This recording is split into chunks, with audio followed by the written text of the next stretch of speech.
축복이 넘쳐나길 간절히 소망합니다. 행복하게 잘 지내시죠? 지난 주일 말씀을 듣고 감사함으로 행복해지고 계십니까? 할렐루야. 감사한데 대답이 너무 작은 거 아닙니까? 감사하며 행복하게 잘 살고 계시죠? 힘들고 어려울 때마다 그 일들에 인하여서 지치고 넘어지는 것이 아니라 하나님 옆에 감사함으로 하나님께서 우리의 삶을 행복해 하시는 놀라운 은혜를 경험하는 저와 여러분들 되어지길 간절히 소망합니다. 문학에서 빼놓을 수 없는 장르 중 하나가 바로 시입니다. 시는 한 문장의 여러 의미를 함축시켜 담아내고 있는 정갈하고 심오한 문학입니다. 그래서 시는 어려워서 재미가 없다는 선입견을 가진 사람이 많을 뿐더러 즐겨 읽는 사람들도 많지가 않습니다. 하지만 이러한 고정관념을 깨트린 대표적인 사람이 있습니다. 바로 하상욱이라는 시인입니다. 이 사람은 한때 젊은 사람들의 트렌드와 상황에 맞춘 아주 짧은 단편시를 발표하면서 많은 이들의 공감과 관심을 받았습니다. 특히 시의 내용이 짧기 때문에 가독성이 좋고 내용과 제목 때문에 많은 분들이 실소를 터뜨리며 공감할 수 있는 매력이 있는 시라고 소개됩니다. 이러한 하상욱 씨의 시를 몇 편 소개해 드리려 하는데 아주 짧기 때문에 잘 들으셔야 하지만 제목을 들으면 바로 이해할 수 있을 것입니다. 앞에 화면에 나와 있죠? 하상욱 씨의 시는 이렇습니다. 열심히 살다 보니 조금씩 쌓여가네. 이게 끝입니다. 그런데 이 시의 제목을 들으면 이 시가 무엇을 의미하는지 알 수 있습니다. 이 시의 제목은 바로 피로입니다. 제목을 알고 다시 한번 들어보시기 바랍니다. 제목 피로. 열심히 살다 보니 조금씩 쌓여가네. 참 공감되는 말이지 않습니까? 또 하나를 소개하면 이렇습니다. 나한테 네가 해준 게 뭔데? 이게 이 시의 전부입니다. 제목은 바로 수수료입니다. 그렇다면 여러분들 마지막으로 하나의 시를 소개해 드리려고 하는데 이 시의 제목은 무엇이겠습니까? 내용은 어디 갔어? 도대체 무엇을 보고 어디 갔냐고 묻는 것일까요? 이 시의 제목은 바로 월급입니다. 그냥 웃고 넘길 수 있는 글이지만 조금만 더 생각해보면 지금의 시대상을 반영하고 있기에 많은 이들로부터 공감을 얻게 되었습니다. 이처럼 시는 그 시대적 상황을 반영하기에 동시대를 살고 있는 사람들에게 공감이 되고 위로가 되는 문학입니다. 성경에 기록된 시도 마찬가지이고 오늘 본문에 기록된 다윗의 시도 마찬가지입니다. 다윗이 기록한 이 시를 통해 우리는 다윗이 어떠한 삶을 살았는지 읽을 수 있고 또한 시를 통해 하나님께 찬양하는 다윗의 신앙도 알 수가 있습니다. 시편 27편은 전체적으로 다윗이 위기와 어려움에 빠진 상황에서 기록한 시로 2절과 3절을 보면 굉장히 심각한 상황이었음을 짐작할 수가 있습니다. 먼저 2절 말씀을 보면 악인들이 내 살을 먹으려고 내게로 왔다고 말하고 있습니다. 다윗은 마치 굶주린 맹수가 연약한 초식 동물을 찢기 위해 접근하는 듯한 뉘앙스를 사용하고 있는데 이는 자신의 악인들이 얼마나 잔인하고 냉혹한 자들인지를 함축적으로 전달하고 있습니다. 그리고 3절 말씀에서는 군대가 나를 대적하여 진친다라고 말씀합니다. 원수가 한 명이 아니고 때로 달려들고 있는 상황입니다. 한두 사람이 힘들게 해도 인생은 굉장히 힘든데 군대가 진을 치고 자신을 공격하고 있으니 다윗이 처한 상황이 얼마나 힘겹고 어려운지를 짐작할 수가 있습니다. 그렇다면 이 시를 다윗은 언제 기록했을까요? 다윗의 인생에 큰 위기가 여러 번 있었습니다. 하나는 사울 왕으로부터 공격을 받아 생명의 위협을 받고 광야로 피신하여 도망다니면서 기록했을 것이라 합니다. 또 하나는 아들 압살롬이 그의 인생 말년에 반란을 일으켰을 때 피신 생활에서 기록했을 것이라고도 합니다. 이 두 가지가 다 가능성이 있는데 본문을 보면 상황을 여러 가지로 묘사하고 있습니다. 2절부터 자세히 보면 악인, 대적, 원수, 군대, 전쟁 등 이런 단어들이 나옵니다. 대단히 위험한 상황에 있다는 것을 알 수가 있습니다. 우리가 이런 상황에 부딪히면 우리는 두려움과 불안 그리고 공포를 느낄 것입니다. 우리의 인생에서 가장 어려운 것 중에 하나가 바로 두려움입니다. 일어난 상황보다 더 무서운 것이 두려움이라고 합니다. 많은 사람들은 인생에 닥쳐온 상황 때문에 실패한다고 생각하지만 그 상황보다 그 상황으로 인해 일어난 내적인 두려움이 인생을 무너지게 합니다. 사실 우리가 싸우고 뛰어넘어야 할 적은 나를 힘들게 하는 사람이나 그 상황이 아니고 그로 인하여 일어난 두려움이라는 것입니다. 이 두려움을 이기면 인생을 이길 수 있다고 합니다. 많은 경우 두려움은 주로 인간관계를 통해서 우리에게 찾아옵니다. 우리는 홀로 살 수가 없고 함께 살아가기 때문에 인간관계가 얽히게 됩니다. 어제의 아군이 적군이 될 수도 있고 또한 어제의 적군이 오늘의 아군도 될 수도 있습니다. 다윗에게는 어떤 적이 있었습니까? 바로 장인 어른 사울이었습니다. 장인인 사울이 왕의 명령으로 병사를 풀어서 사울을 죽이려 합니다. 또 믿었던 그리고 사랑했던 아들 압살롬으로부터 반역을 당합니다. 그래서 왕실에서 쫓겨나 도망을 다니니 얼마나 기가 막힌 노릇입니까? 자녀에게 배신을 당하는 것, 장인이 나를 죽이려 하고 믿었던 신하 아이도벨로부터 배신을 당합니다. 이처럼 다윗이 겪었던 사건들이 우리 가운데 오늘도 끊임없이 일어날 수가 있습니다.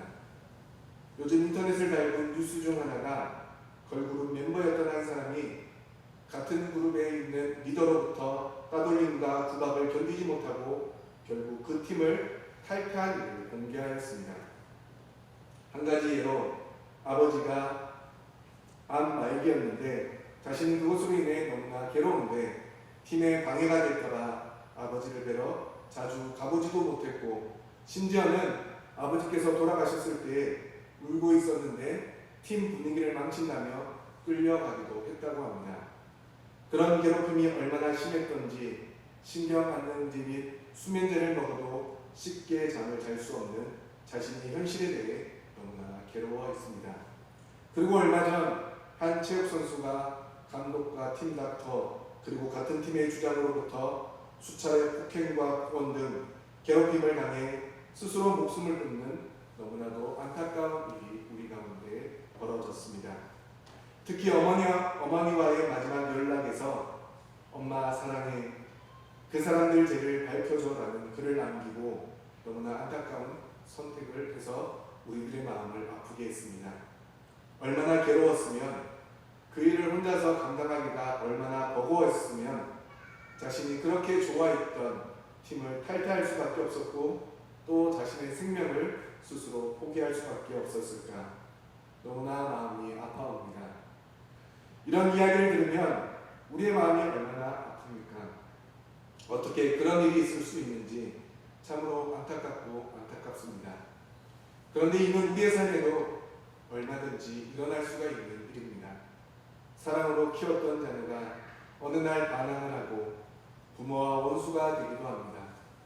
믿고 동업을 했던 친구가 원수가 되기도 하고 함께 살았던 부부가 인연을 끊어버리기도 합니다. 특히 우리가 믿음으로 살고자 할 때 사방을 둘러싼 적들이 갑자기 나타나기도 합니다. 대충 신앙생활을 하면 잘 지낼 수 있는데 신앙생활을 제대로 하고자 하면 심각한 일들이 우리 주변에 일어나기도 합니다. 마틴 루터가 진리를 깨닫고 종교개혁을 일으키자 원수들이 때로 몰려왔습니다. 다윗 역시 마른 하늘의 날벼락을 맞은 기분이었을 것입니다. 아들의 반역으로 민심이 흉흉해지고 허겁지겁 도피할 때 얼마나 기가 막힌 상황이었겠습니까? 사랑했던 아들이 원수가 되고 행악자가 되어 자신에게 비수를 들이대나 들이대는 이 일은 비극 중에 비극일 것입니다. 그리고 다윗의 가슴이 얼마나 떨렸겠습니까? 장인 혹은 아들의 칼날에 죽을지도 모른다는 생각을 해본 적 있으십니까? 이런 두려움의 상황에 빠지면 사람들은 그 두려움을 주는 원인에 초점을 맞춥니다. 어떤 사람과 그 상황에 초점을 맞추게 되어 있다는 것입니다. 하지만 다윗은 이 두려움이 엄습하는 순간에도 두려움을 주는 원인과 대상에게 초점을 맞추지 않았습니다. 이게 매우 중요한 사실입니다. 다윗은 고난의 상황에서 두려움을 주는 원인과 대상에 초점을 맞추지 않고 오히려 하나님께 초점을 맞추고 하나님을 온전히 찬양하는 고백을 올려드리고 있습니다. 1절 말씀에 기록된 다윗의 고백에는 첫째, 하나님을 빛이라 찬양합니다. 빛은 생명이나 환희를 상징하기에 구약에서 시적용으로 자주 사용되는 단어였습니다. 그래서 다윗은 여호와를 나의 빛이라 고백하면서 자신이 처한 현실은 어두움이지만 모든 어두움을 물리치시는 빛이신 여호와가 자신의 하나님이기에 하나님께서 모든 불의의 어두움을 물리치실 뿐 아니라 자신의 생명까지 책임져 주실 것임을 믿음으로 고백하고 있습니다. 둘째, 하나님을 나의 구원이라 고백합니다. 다윗은 하나님을 나의 구원이라고 선포하는 것을 통해 지금 다윗 자신이 처한 상황이 어떠한지를 자연스럽게 추측할 수가 있습니다. 이는 다윗이 앞서 언급한 빛에 반대되는 어두움의 상황, 곧 절망과 고통의 그늘 아래 처해 있음을 알려주고 있습니다.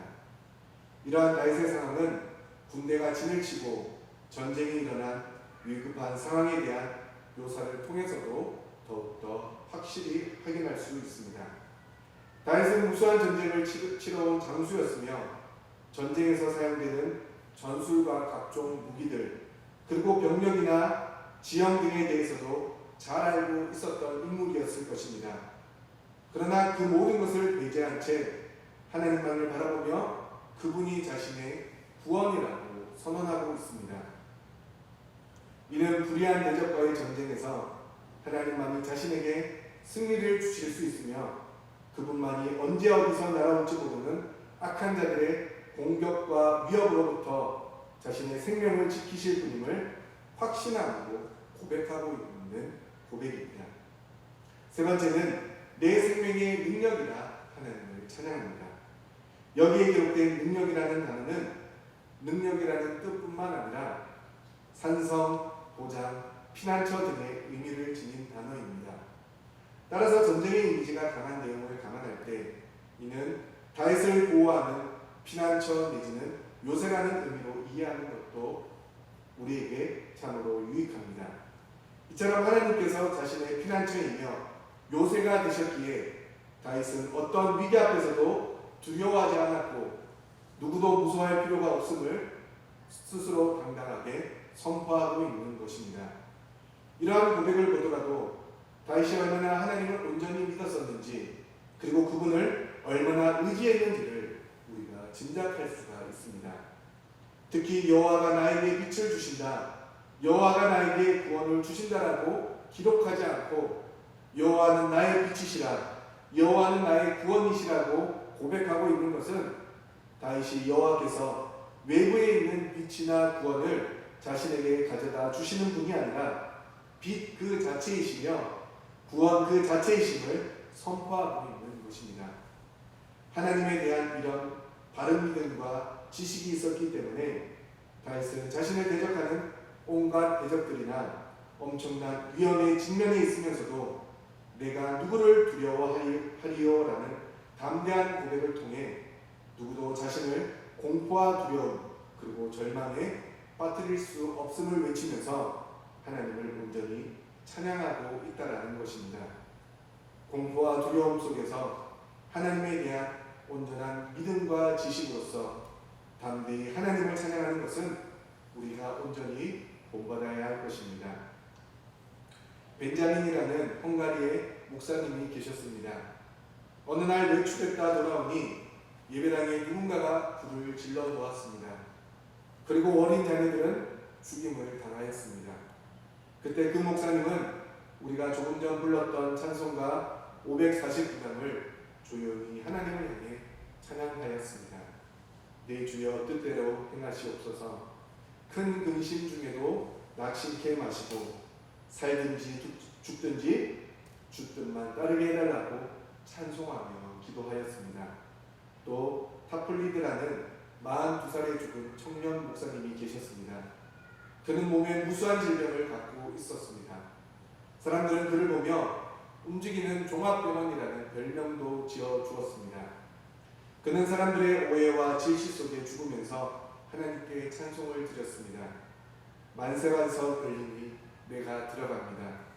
창에 홀이 상하여 물과 피를 흘린 것 내가 효용되어서 정결하게 하소서. 살아생전 숨쉬고 죽어 세상 떠나서 거룩하신 주 앞에 끝날 심판 당할 때 만세반석 열리고 내가 들어갑니다. 여러분, 하나님께서는 찬송으로 우리의 인생을 인도해 주십니다. 우리의 입술에도 여러분들의 마음에 찬송을 갖고 계십니까? 이러한 고난은 언제든지 우리의 삶에도 찾아오게 되어 있습니다. 그리고 그러한 고난 가운데 주어지는 고통과 두려움도 언제든지 우리가 겪을 수 있는 일입니다. 그러므로 우리는 다윗의 이러한 신앙을 본받아야 합니다. 극심한 고통과 고난 속에서 우리는 하나님만을 찬양할 수 있어야 합니다. 그리고 본문 1절 말씀에 기록된 대로 다윗처럼 고난 속에서 여호와는 나의 빛이요 나의 구원이시니 내가 누구를 두려워하여 여호와는 나의 생명의 능력이시니 내가 누구를 무서워하겠냐고 담대히 찬양할 수 있는 은혜가 저와 여러분들 가운데 넘쳐나길 간절히 소망합니다. 다윗에게 있어 우리가 더더욱 본받아야 할 것이 또 한 가지 있습니다. 그것은 바로 하나님을 향한 다윗의 간구입니다. 우리 4절 말씀을 다시 한번 읽어보도록 하겠습니다. 4절 말씀을 함께 읽겠습니다. 시작.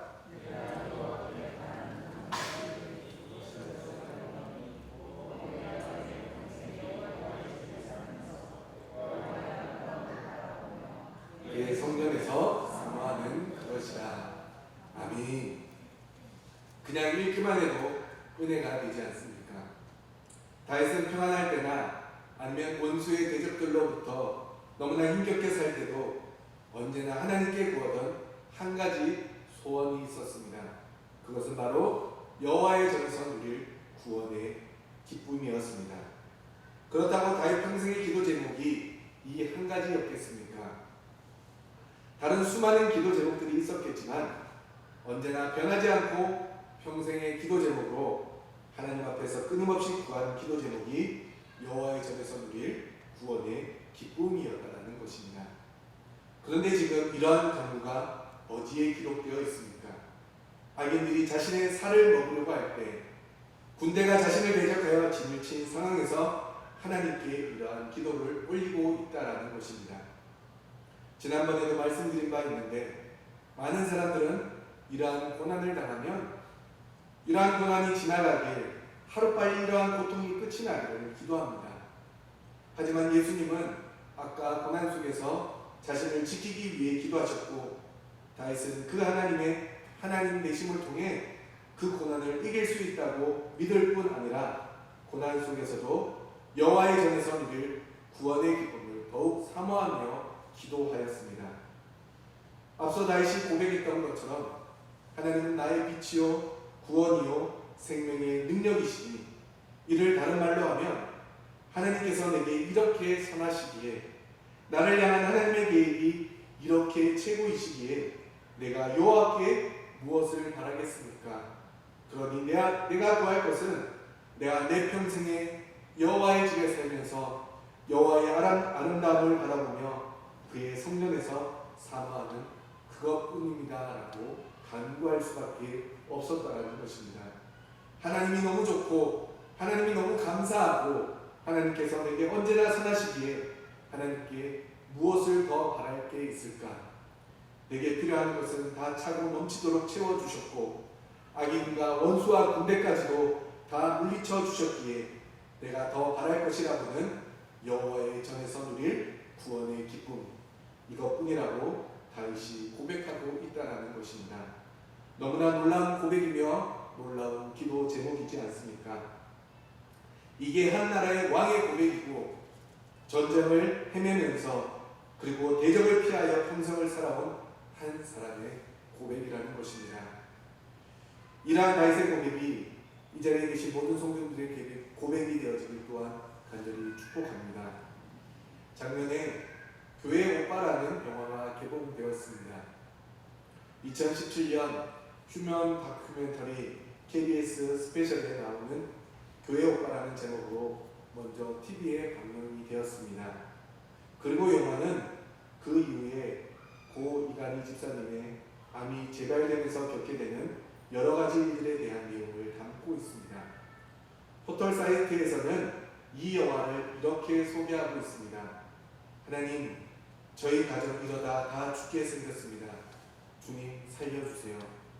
딸아이를 출산하고 산후조리원에서 나오는 날 들려온 남편의 대장암 사기 소식, 그리고 갑작스러운 어머니의 죽음, 남편의 항암 치료가 종료된 지 일주일도 채 안 되어 알게 된 아내의 혈액암 사기 판정, 잠시도 숨 쉴 틈 없이 밀려오는 고난에 부부는 깊은 탄식과 함께 기도로 매달리는 것밖에 할 수 없었다.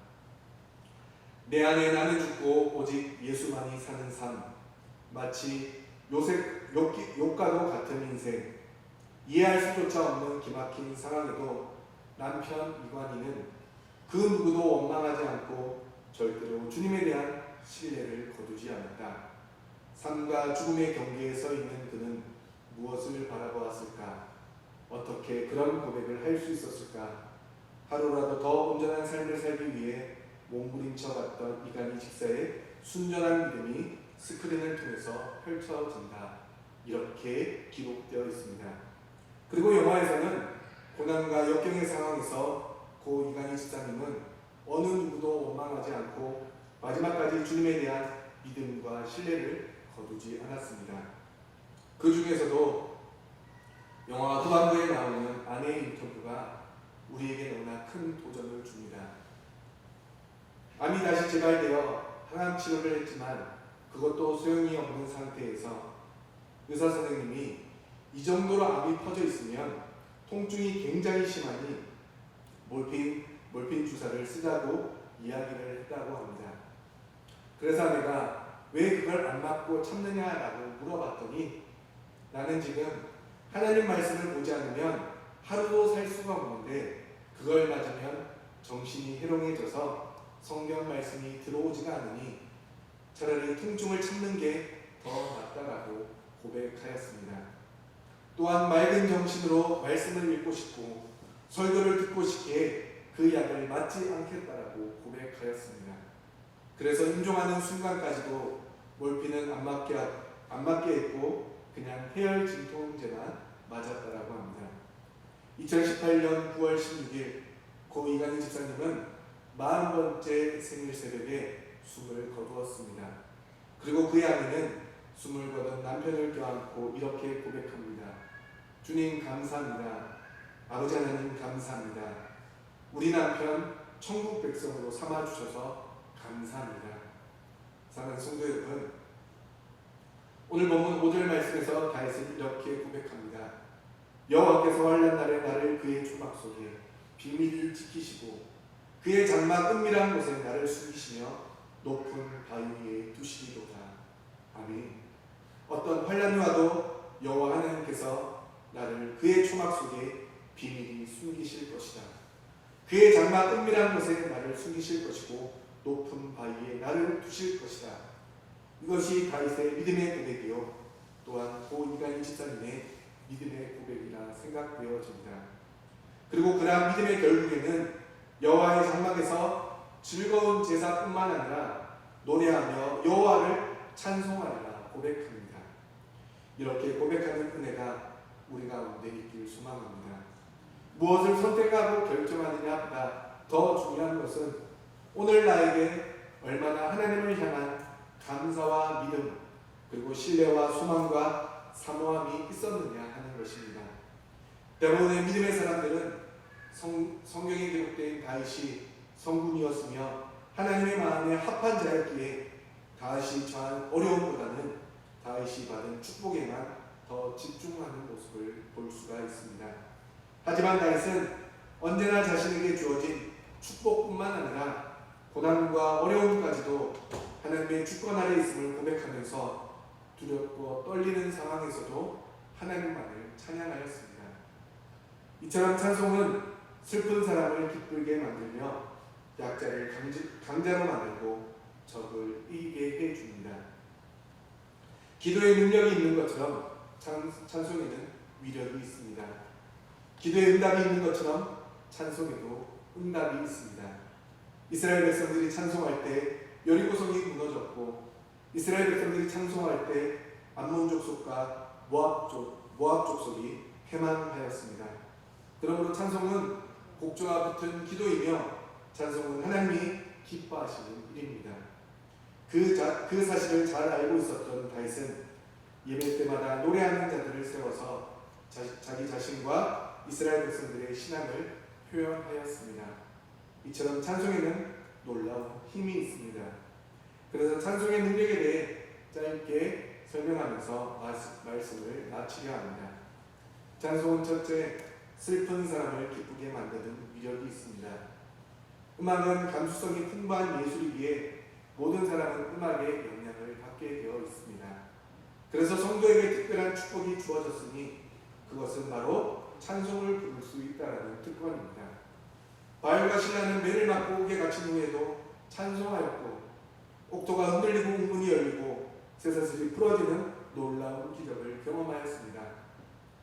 바울과 실라는 억울하고 슬플 때 찬송함으로 기쁜 자가 되었을 뿐만 아니라 귀한 생명까지 하나님 앞으로 인도하여 구원받게 하는 놀라운 기적의 주인공이 되었습니다.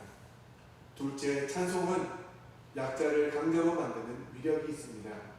종교개혁자 마틴 루터가 종교개혁을 일으킬 때 그는 전 카톨릭 교회와 싸워야 했습니다.